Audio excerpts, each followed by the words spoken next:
Work licenses are sometimes referred to as limited licenses.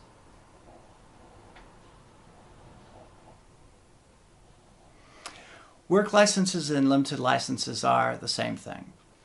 They're a special license that's granted to you by a judge to allow you to drive for a specific purpose during the time of your disqualification.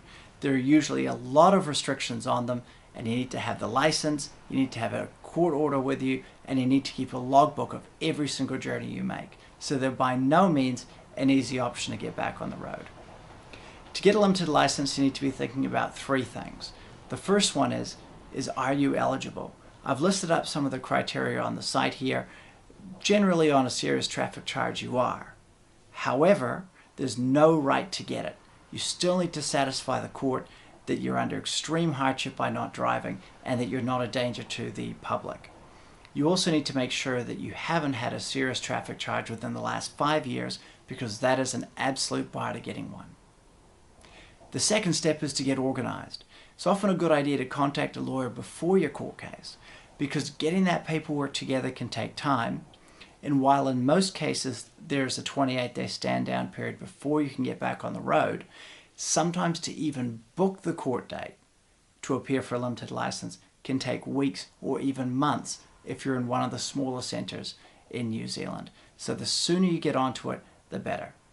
Now, part 3 is getting a lawyer who's going to do the job right. Not all limited licenses are created the same. You see, some lawyers approach it and say, these are the hours that you're going to drive, and that's the end of it. The problem with that approach is, let's say there's a time when you're going to be working late, or let's say there's a time you're on call. If you drive outside of the terms of your license, you face losing everything. Your car gets impounded, you get charged, and you cannot get another limited license. An experienced lawyer can look at it and say, right, let's make sure that there's a little bit of padding on the driving. Let's find a way to include the ability to pick up your children if that's something you have to do after school. Let's find a way to include your caregiving activities.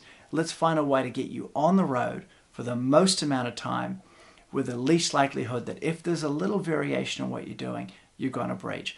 And that's something which takes experience, and that's something that takes skill.